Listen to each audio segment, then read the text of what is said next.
বিয়ের ৫ বছর পর আজকে বাবার বাড়িতে সেহেরি করব।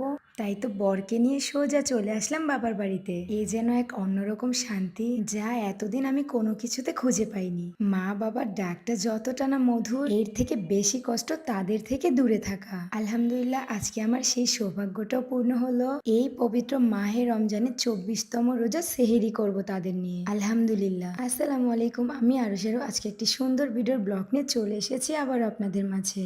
আমার ভালোবাসার মানুষেরা, তোমরা সবাই কেমন আছো? সব সময় আমরাই বাবা মার কাছে বায়না করে আবদার করি, আর আজকে আমার মা আমার কাছে আবদার করেছে যে আমার হাতে রান্না খাবে। আর এই আবদারের কথা শুনে তো আমি পুরোই অবাক। আসলে বাবা মার কষ্ট যে না বুঝে সে দুনিয়ার সুখও কখনো বুঝতে পারে না। আপনি যতই টাকা পয়সার মালিক হন না কেন, বাবা মাকে অসন্তুষ্ট রাখা, তাদের মনে কষ্ট দিয়ে কথা বললে কিন্তু কখনো আপনি উপরে উঠতে পারবেন না। কি আপুরা, ঈদের আগেই নিজেকে সুন্দর করতে চাচ্ছেন কিন্তু পারতেছেন না, তাই তো? অনেক জায়গায় অনেক টাকা নষ্ট করে অনেক কিছু ইউজ করো, ফেসের মধ্যে কোনো পরিবর্তন নিয়ে আসতে পারতেছেন না। আপনাদের আপসেট করার আর কোনো কারণ নেই, তাই তো আপনাদের জন্য নিয়ে এসেছি এই গ্লাসি স্কিন পার্ল নাইট ক্রিমটি। এটা ইউজ করার ফলে আপনার স্কিন হয়ে যাবে ইনস্ট্যান্ট ব্রাইট, এক কথায় কোরিয়ানদের মতো। ভেতর থেকে ফর্সা করবে, স্কিনকে গ্লো করবে, টান টান করবে। সেই সাথে রয়েছে বিটাল কালেকশনের ধামাকা অফার ঈদ উপলক্ষে। আর দেরি না করে এখনই অফারটি লুটে নিতে যোগাযোগ করুন তাদের পেজে। তাদের হোয়াটসঅ্যাপ নাম্বারটি হচ্ছে 01642127418।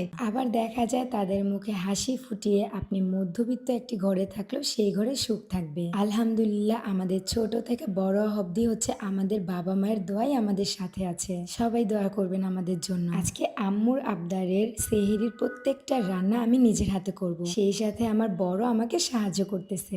শ্বশুর বাড়ির জামাই বলে কথা, শুধু আদর পেলেই চলবে, আপনাকেও তো কাজ করতে হবে। এদিক দিয়ে আমি প্রত্যেকটা রান্নার রেসিপি আমার আম্মুর কাছ থেকে জিজ্ঞাসা করে নিচ্ছি। এখন অনেকেই বলবে, আপু তুমি কি শ্বশুর বাড়িতে রান্না করো না নাকি ঢং করো? আসলে শ্বশুর বাড়িতে আমি যত রান্না করেছি রেসিপি দেখেই করেছি। এখন অনলাইন জেনারেশনের যুগে ইউটিউব থাকলে আমাদের আর কি লাগে। তারপরও কেন যায় না, মায়ের হাতের রান্নার স্বাদের মতো কোনো কিছুই হয় না। এই হচ্ছে আমার আম্মুর আরেকটা শখের চামচ। চামচটা ভেঙে গেছে বাট মচকায়নি, তারপরও এটা দিয়ে তার সকল কাজ করবে। কিছু মানুষ বলবে ঘরে চামচটাও নেই। আসলে ভাই, শখ করে কিছু একটা কিনে দেখো, পুষে দেখো, সেটার মায়া কখনো ত্যাগ করতে পারবে না। আর আমার এই কথাগুলো যারা বোঝে তারা ঠিকই বুঝবে। ভিডিওর মাঝে আপনাদেরকে একটা কথা বলি, আমাদের ভিডিও যদি আপনাদের ভালো না লাগে স্ক্রল করবেন, আমাদের আইডি পেজ থেকে আনফলো করে রাখবেন নিজেকে। তারপরও অ্যাটলিস্ট দয়া করে বাজে কমেন্ট এবং বাজে মন্তব্য ছড়াবেন না, এই রিকোয়েস্টটা আপনাদের কাছে করছি। বাই দ্য ওয়ে, গল্প করতে করতে রান্না প্রায় শেষের দিকে। আজকে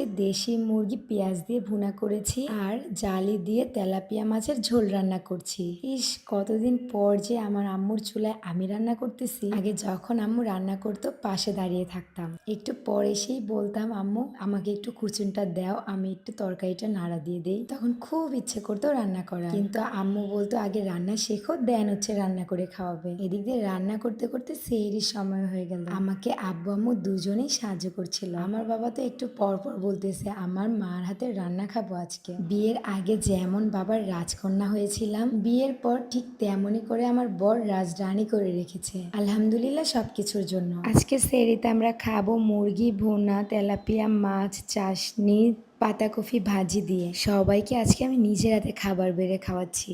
এদিক দিয়ে বড় আমাকে বলতেছে আজকে নাকি আমি বউয়ের দায়িত্ব পালন করলাম। তাহলে ভাই, আমার মনে একটাই প্রশ্ন, এতদিন আমি কিসের দায়িত্ব পালন করেছি? আসলে শ্বশুর বাড়িতে আমি মেয়ের মতোই থাকি, তাই এই কথা বলেছে। এনিওয়ে, আজকে এখানে ইতি টানলাম। সবাই ভালো থাকবেন, সুস্থ থাকবেন, অ্যান্ড আমাদের জন্য দোয়া করবেন। আল্লাহ হাফেজ, টাটা।